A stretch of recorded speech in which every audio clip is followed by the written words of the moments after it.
All right, buckle up for another deep dive. This time, we're heading straight into a true crime story that'll leave you scratching your head. It all starts back in the late 70s with a pair of killers known as the .22 caliber killers. Intriguing choice. They terrorized Illinois, leaving a trail of victims in their wake.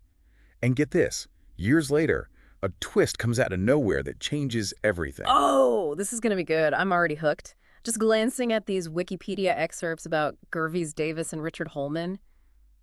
Well, let's just say it's more complicated than it first appeared. You can say that again. It's a total roller coaster.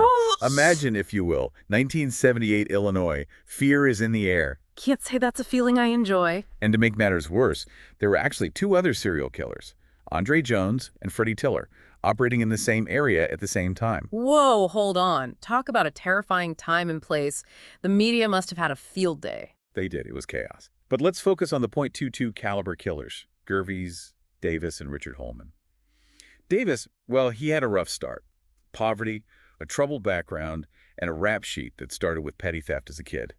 He even said, and this is chilling, that shooting witnesses was easier than wearing a mask. That sends shivers down my spine. But here's the kicker. The same man who said that years later, while on death row, no less, found religion and became an ordained minister. I mean, can someone truly change that drastically after committing such horrendous acts? It really makes you think, doesn't it? Then we have Richard Holman, his accomplice. Yeah. Much younger, still serving a life sentence. But here's the crazy part. In 2022, he drops this bombshell testimony that flips everything we thought we knew on its head. Yeah, talk about a game changer. That's what makes this case so fascinating. It forces us to question everything. Right. It seems so straightforward at first, so let's rewind to how it all began. The first crime they're linked to is the robbery and murder of 78-year-old Frida Mueller in '78. Stole her belongings, TV, wallet, even her checkbook, then shot her. Cold-blooded. A truly horrifying start to a pattern. The way they targeted the most vulnerable elderly individuals, often living alone, it's just despicable. Robbery was the motive, no doubt, but the disregard for human life is palpable. Absolutely. And the brutality only escalated. December '78, they kill 89-year-old Charles Beeble, who was confined to a wheelchair right in his own home. They didn't just take his wallet. They took his watch, his guns, even his TE. His daughter, Jean Beeble Moore, offered a reward, desperate to find her father's killer. Just imagine the pain. It's heartbreaking. The ripple effect on the families, the longing for answers, the need for justice, it's unimaginable. Sadly, it didn't stop there. In May of '79, they murdered 84-year-old John Ortel. They shot him and stabbed him. Each crime more ruthless than the last. Exactly. Then in July of '79, they took the life of 83-year-old Esther Sepmeyer. And this is just, well, words fail me. She was blind. They shot her execution style while she was praying. Senseless doesn't even begin to describe it. And then, to add insult to injury, they stole her lawnmower and this antique replica radio on their way out. Yeah. It defies comprehension. It really does. Finally, it all came crashing down when they tried to rob an auto parts store. The owner, James Osman, gets shot but fights back, wounding Davis in the process. That's what led to their arrest. Wow, talk about a turn of events. Their reign of terror ended by a simple act of defiance. Isn't that something? Sadly, during that same robbery, they killed the 21-year-old clerk, Frank Cash. His wife, Pam Cash, had just given birth to their first child. It's a tragedy. The ripple effect of these crimes, it's devastating. It really is. 10 robberies in total, according to the sources, with 9 deaths and 7 people wounded. And that doesn't even include Mark Risman, who was shot 7 times, but thankfully survived. This actually adds another layer to the story because another man, Keith Harris, was wrongfully convicted for that crime. He spent years in prison before Davis and Holman confessed, finally clearing his name. Oh, that's terrible. It makes you think, how many other cases are out there with similar miscarriages of justice just waiting to be uncovered? Exactly. It really highlights the imperfections of the system. But in the case of Davis and Holman, the convictions seemed airtight. Davis got the death penalty and Holman, because he was too young for the death penalty, got life without parole. Case closed, right? You would think. But Davis always maintained his innocence in the murder of Charles Beeble, the one that landed him on death row. He admitted to 2 robberies that resulted in death, but not that one. He claimed his confession was coerced, that investigators threatened him. The police, of course, denied it, but prosecutors were ready to try him for the other murders if his death sentence was ever overturned. So he remained on death row, but something interesting happened. He learned to read and even became an ordained minister. Talk about transformation. It's almost unbelievable. Was it genuine remorse or a desperate attempt at redemption knowing his fate? It's a question that lingers. It really does. He was executed by lethal injection in 1995 after all appeals were exhausted. His last words were, "I wish Godspeed to all." A bit cryptic, don't you think? Very much so. With Davis gone, the case seemed truly closed. But then, years later, Holman throws this curveball with his recantation. Okay, so what exactly did Holman change his story to? Well, in 2022, he admits to driving Davis around, sure, to the different crime scenes, but he claims he never actually saw any of the murders, let alone took part in them. So he's saying he was just a getaway driver. Yeah, basically. He says Davis, who was, get this, his girlfriend's brother, would give him some cash to be his driver. Holman was just a teenager back then, caught up with the wrong crowd, you know.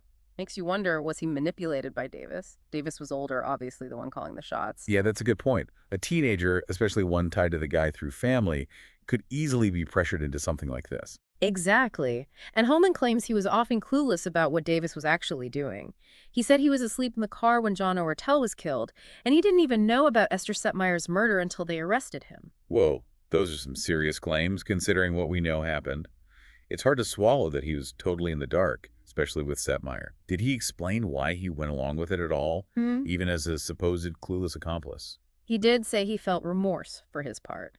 Said he regrets driving Davis to Setmeyer's house every single day of his life. Remorse. But it makes you wonder about why he stayed quiet for so long. If he was just an innocent driver, why not say something sooner? Why wait decades to change his story? It's a good question. Maybe staying quiet was the best move for him all those years. Speaking up now, it definitely raises some eyebrows. What's he got to gain now? His first try for a new sentencing hearing was denied. Yeah, but his appeal is still going, isn't it? So maybe he's hoping this new story will get him a shorter sentence. It does seem a little convenient, this sudden urge to tell his side after all this time. It does make you think, what are his motives here? Is this the real deal or just a way to play the system? Speaking of his side, what about that auto parts store robbery? He was there for that one, right? He admitted to driving Davis there, yeah. But he says he took off as soon as he heard gunshots, again, trying to separate himself from the actual killings. Like, I was there, but I didn't do it. A pretty specific story he's painting. Because let's play devil advocate for a minute. What if, just what if, there's some truth to what he's saying?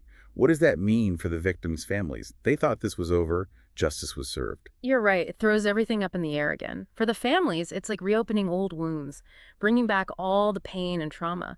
Imagine Jean B. Beaumont, who had to face the man convicted of killing her father, and now, years later, she finds out there might be more to it. It's just devastating. And what about the families of the victims Davis wasn't even tried for? Does this give them any hope of getting justice, or does it make finding answers even harder? Tough question.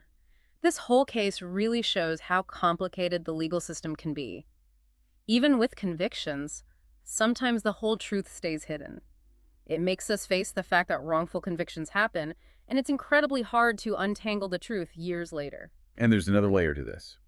Davis was executed based on Holman's original testimony, the one he's now saying isn't true. That brings up huge ethical questions about the death penalty, doesn't it? Absolutely. If there's even a slight chance that Davis was innocent of some of those crimes, then his execution becomes even more controversial. It makes us face the weight of a decision that can't be undone. This whole thing is such a mess, really. Hard to know what to believe. Okay, let's forget Holman's motives for a second. Do you think his claims hold any water? It's hard to say for sure. There are a few possibilities. Maybe he really does feel bad and wants to come clean. Maybe he just wants a shorter sentence. Or maybe it's both.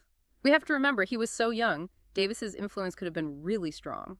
True. You can't ignore the impact of being young when you get caught up in something like this, especially with a power imbalance like that. But it also makes you wonder, if he was really scared and manipulated, why didn't he speak up earlier? Yeah, why now? Maybe he was afraid of what Davis would do or his friends. Maybe he thought no one would believe him. Or maybe at that age, he just didn't get how serious it all was.